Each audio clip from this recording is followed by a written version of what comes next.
Hello, Facebook. I'm so grateful and honored that you're tuning in with me right now. Let me know where in the world you're tuning in from. I'm always so grateful to see that you're joining from all across the world. Let me know which country you're from, which city you're from. I'd love to be able to give you a shout out. I can see so many of you coming in online already. There's already over 2,000 people online. We haven't even started yet. So a massive hello from me to every single one of you. Hello to Roy. Hello to Mina. Hello to Aisha. Hello, Claire. Hello, Sarah. It's incredible to have you all coming in online. And today, I've got a really exciting interview. I'm so looking forward to this conversation because I feel it's going to be super beneficial to each and every one of you, no matter what you currently do for work, what your passion is, what your purpose is. I really believe that this conversation is going to give you the skills, the ability, and the insight to get from where you are now to where you truly want to be. Today I'm speaking to someone who I've met very recently, but has become someone that I feel like I've known for a long time. And her name is Kim Perell. She's an award-winning entrepreneur and CEO and the author of her new book, The Execution Factor, which we're talking about today. So if you have questions for her, make sure you send that our way. And you know the rules if you've been here before. If you haven't, this is what they are. If you like something she says, press the like button. If you love something she says, press the love button. And most importantly, if we say anything that you think resonates with you and that's going to help your community, press that share button. So without further ado, I want to introduce you to Kim. Kim, thank you for being here. Thanks, Jay. So thrilled to be here and spend time with you. I do feel like we've known each other for so long, so it's great to spend time together. Absolutely. And I'm so excited for your new book, The Execution Factor. I was very fortunate enough to receive an early flip-through version, and I was looking through the content, and I thought I wanted to share that with my community because I believe that execution is such a pivotal step that so many people don't take. But before we get into the book, which I'm really excited, and I'm going to say this to you, if you're online right now, Kim's been incredible, and she's actually offering her book as a gift, including postage and packaging. So if you would like a copy of the book, if you can't stick around in the conversation right now, but you're fascinated by what we're going to talk about, what I'd love for you to do is click the link which is pinned to the top comment, and as soon as you grab that link, you'll be able to actually have the book delivered to your address. So thank you, Kim, for that gift. I really appreciate that. Yeah, definitely. But before we get into the book, why don't you just tell the audience, tell my community about how you got to where you are today and where you grew up, where you started. Yeah, no problem. So officially thrilled to be here. Excited to meet all of you. Love your energy. It's awesome. It makes me just excited to be here. And I think my journey started similar to many others, which I grew up in Portland, Oregon. I was the daughter of two entrepreneurial parents, and really it wasn't easy, and I think that's why I wrote the book, and that's why, on my journey to success, success is not a straight line. I wish it was, but it hasn't been for me, and I know it hasn't been for so many entrepreneurs, executives, that I work with every day. And I think just sharing my story and some of the changes and challenges and trials that I went through really is meant to hopefully motivate and inspire other individuals to take that same journey. And I started in my kitchen, and yes, and everyone has a kitchen, so anyone can achieve greatness and create and innovate, and they don't need, all of the infrastructure. All they need is a kitchen table. Amazing. I love that. All you need is a kitchen table. If you're watching this from your kitchen table right now, you're exactly where you need to be. Exactly. And I love that message. And Kim, I think a lot of what you speak about resonates so closely with me, and I wanted to get into it. So if you are watching at home, the online community right now is growing. We're over 3,000 people right now, so a huge welcome to everyone who's just joined in the last few minutes. I am talking to Kim Perell about her new book, The Execution Factor. If you want a free copy of the book as a gift sent to you right now, you can click the link in the top comment. I'm going to be talking to Kim about that book, so stick around and ask your questions. So Kim, one of my big things is you touched on why you wrote the book, because you wanted people to realize how simple it was to get started. But one of the biggest things you talk about in the book is having a North Star. Yes. Tell us a bit about that. Yes, ever since I was a child. So I always have one big vision in my life, something that I want to achieve, and my whole world just gravitates around that vision. So right now it's writing this book, and I feel like I've been preparing to write this book my whole life, and the book really is, my journey to success and how do I help others achieve success based on what I've learned along the way. So it's really a book of experiences and to give a guide for other individuals and entrepreneurs that are looking to achieve success. And I think just looking back, it's so important to be able to have that crystal clear picture of what you want to achieve. And if it has to be so specific that you can visualize it, you can see it. When you close your eyes, I can see what I want to achieve. And having that clarity is just the foundation of all successful execution and all successful companies. And how do you gain that clarity if someone's sitting back and watching and going, I'm not really sure, like life's taken so many turns, and I had a visualization when I was young, but then when I got into my 20s or 30s, it didn't turn out like that. How do we gain that clarity? I think it's knowing, really what you're really passionate about. So what do you do when you're not working, or what do you do in your spare time, and what energizes you? Like honestly, what would you spend the weekend doing because it's so, you're so passionate about it, and that's what's really resonating, and maybe writing that down and really trying to understand, like, what is it truly like that's in your heart, and how to really take that and create that vision off of that passion. Yeah, I can definitely resonate with that. I remember when I first started making videos, I would finish my corporate job, I'd get home at about 8, 9 p.m. and I didn't know how to edit, so I used to edit all my own videos from 9 p.m. to 1 a.m. every single day. And you're spot on. It was using my evenings and weekends because that's the only time I had to be able to create the next step. That's so right. And I usually say it's not what you do between 9 to 5, it's what you're doing between 5 and 9 that actually matters, right? I love that. That's awesome. And one thing I really love about you is in my opinion, your more unpacked and redefinition of passion. And everyone talks about passion today, and everyone's like, chase your passion, follow your passion, find your passion. But the way you describe it, I think, is really unique, and I really want my audience to connect with that message, to share your redefinition of passion. Yeah, for me, passion, and really looking at passion is the Latin root word of pain. And so when looking at passion is what are you willing to suffer for? And that suffering really is what are you willing to do, what are you willing to give up in order to achieve what you want to achieve? And that is those late nights, those weekends, those times that you wish you were out doing, you may be out with your friends doing something else, but you're so passionate, you're willing to give that up for the greater good of achieving your vision. And I think it's really understanding, what is that suffering? What are you willing to do for that? Amazing. I just want to show you this, Kim. Look how many likes and hearts and love that are flying in for you right now. I love it. And everything you're saying. So I'm loving all of the engagement, guys. Keep that coming. And I definitely want to take some of your questions. If you have any questions for Kim, please send them my way. I'm looking out for them. That's why I'm on my phone. I'm not ignoring Kim. I'm here because I really want you to feel that you get an opportunity to ask the questions you have, because I have a long list of questions that I want to ask. So Kim, my next question is more to give perspective. I feel like we have this excuse sometimes that comes into our mind of people who are successful are already meant to have success, or people who become successful are special, or that they're different. But what I love is you talk about your journey from being laid off to now being a multi-millionaire.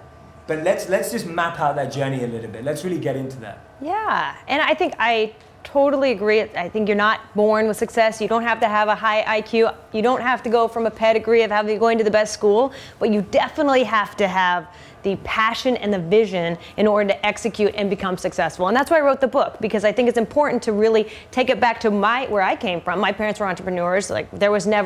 We had to work for everything we ever had, and I think that has made me who I am today. But when looking back, I really have appreciation for that. And how do you help others, having learned from those experiences, really how do you educate just based on experience as opposed to a textbook? This is what you do. You get a job, or you go to school, you get a job, you have a family. It's like, you know what? It's not sequential. It could be parallel. So maybe you get a job, have a family, and start a side hustle. Why not, right? So I think it's really looking at how can you do everything, and then the prioritization of that. Absolutely, and there's such a pressure to do certain things in a certain order, like you said. Which I thought until I got laid off. So my order was going really well. Yes. Okay. So my order was going great.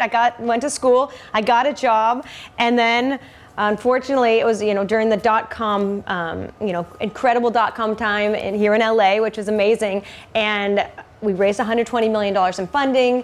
Unfortunately, that wasn't enough to sustain the company, and we went bankrupt. And I can remember going back and the doors were closed, and I was sitting on the sidewalk, and I was thinking, what am I gonna do now? And it was it was the worst, worst period of my life, because it's really like someone pushed delete on my identity, my income, my future, my career. And so it was, for me, just it was such an emotional time that how do you go from there to, at that point, you don't think you think that's it. You think, yeah, I'm such a failure. I don't even want to call my parents. I don't want to call anyone because I've just gotten, my company went bankrupt and I got laid off. Like, what do you do? So I called my grandma. So that was, okay, I don't know what to do. And I thought either the easiest thing to do would be to, get a job, which is the norm, yes, but, I just believed I wanted to control my own destiny, and I didn't want to feel like in that position again. And so how do you change? So it's really like a pivotal time of, okay, well, the best bet you can make is a bet on yourself. And I just made that bet. Actually, my grandma made that bet. So it wasn't even myself. I didn't have any money. So I was like, okay, who am I gonna call my nanny?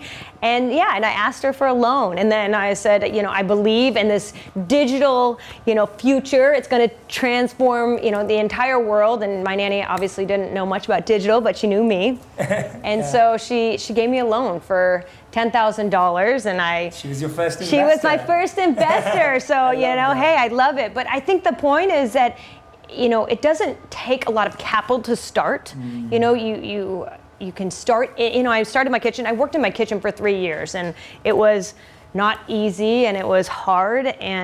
But I just believed in the future of digital advertising, which is what I'm currently do today. But I just believed so much. I was so passionate about what I was doing. So I think having that support system, and obviously having a great role model and great support system for my family was a huge asset. Absolutely. And now the book's called Execution Factor. Yes. Very clear what you believe in. It's right there on the front, and I love that, because I think we live in an environment today, and I was subject to this too, of being fascinated by our own ideas.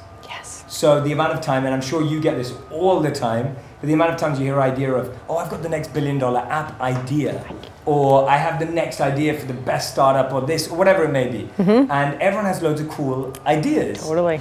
But your whole book and the whole mantra of your philosophy and what you're sharing with the audience is, okay, ideas, execution, like there's a difference.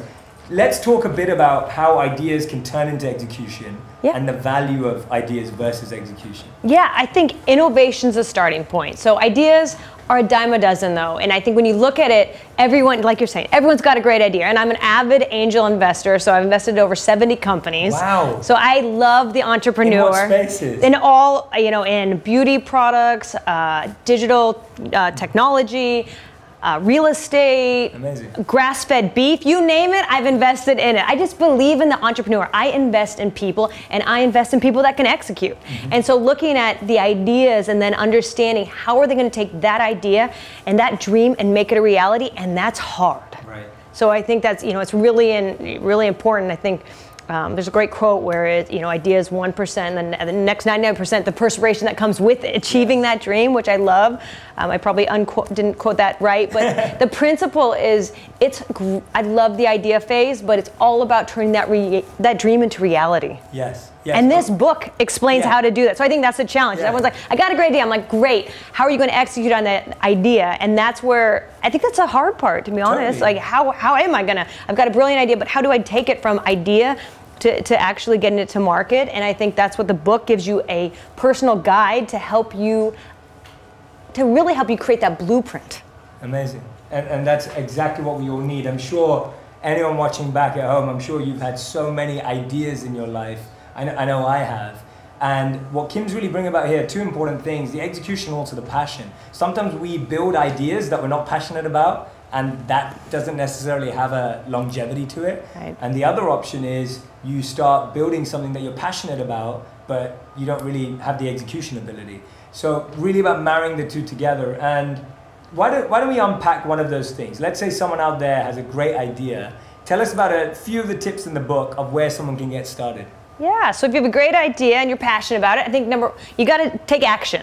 And I think a lot of individuals I see just get lost in the strategizing of the idea, but don't actually, go to market and try to test it. And I think that's easy. So it's about just getting to market and just testing. Like, go to the local farmer's market, go to your neighborhood, just try to understand if there is demand for what you have. Yeah. And I think not, looking at, you can't sell yourself. So you actually finding other individuals that really, your friends will support you, I hope, yes. and outside of your current social group, and really understand if there's a demand for what you have and for your idea. And I think it's going and getting that feedback, and that comes to, the fourth, execution for me is 5 key traits. So it's 1, having a crystal clear vision of what you want to achieve. It's 2, having that passion, that passion that's going to fuel the fire when everything gets really tough. Mm-hmm. The 3rd is action. So really taking that very first step. So not the entire, just what's the one thing that you can do today to get you closer to your vision. The 4th is in resilience, because it's all going to go, you're going to get rejected, you're going to fail, and it's like having the courage to get back up. And what does that look like, and how do you just build that muscle? And I tell people all the time, just get rejected all the time, because it's honestly, your idea is going to get rejected. I can guarantee it. So having the courage to, every time it gets rejected, just using that as an opportunity to just learn and develop the muscle of rejection. And then it's relationships. And so it's, I just love, you're not going to be, success is not, it doesn't happen alone. You need great teams, and you need great people to support you. And, I think that's really important. So just having those great relationships, because it's not going to be easy. And when it gets tough, you want someone to help you back up, right? Absolutely. You don't want to go it alone. Absolutely. I always think of the mantra, think global, act local. It's like, how do you get started in a small environment, but you know that there's a massive opportunity out there for that idea to scale. For sure. I love that. And I think that's such great advice, because you're so right. We get stuck in plans and strategies, and that's all useful as it develops. But just to get that initial feedback from going out to a farmer's market or going out to a few people or 1 client or 2 clients, whatever it may be. I love that advice. You touched there a bit on, before I do that, I just want to make sure, if you've just joined, because I know there's so many people online right now, we've got thousands of you online, people coming on at different points during the feed. If you have just joined us, I'm speaking to Kim Perell about her new book, The Execution Factor. If you're loving our conversation, if you're enjoying it so far, Kim is actually giving the book away as a gift. You can actually go to the website that we pinned the link at the top of the comments, and you can get the book delivered to you for free, with the book for free. Like, I cannot tell you how incredible that is. I'm so grateful that we get to offer that today to the community. I highly recommend it. If you're feeling stuck, if you're feeling like things aren't moving, you've had an idea sitting on the shelf of your mind for a year, this book's going to help you push forward and get out of that stagnancy. So I highly recommend it. Kim, you touched on resilience there. I'm a huge fan of resilience. Before I started making videos, I applied to around 30 to 40 media companies for a video journalist position. That position was about 1/4 of the salary I made at the time, but I just wanted to get my foot in the door, because I believed that if I got in, I'd be able to make something of this. And I was rejected by all 40 companies before interview, because they said I had no media background, no filmmaking background, no video background, and no hosting background. And I like to share that, because I think it's so easy for people to see the other end and think that it's always been great. So you speak about that. You just said we should be open to rejection. Yeah. Did you learn that the hard way, or were you always prepped for that?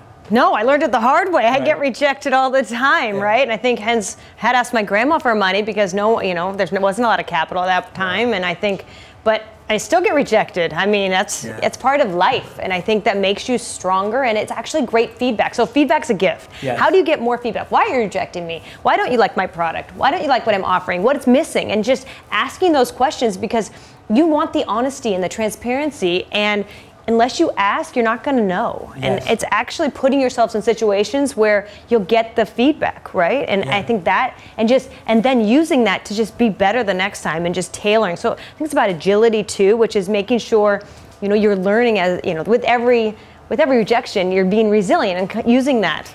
And tell me and because you've probably done this a million times, and this is something I'm really fascinated by too.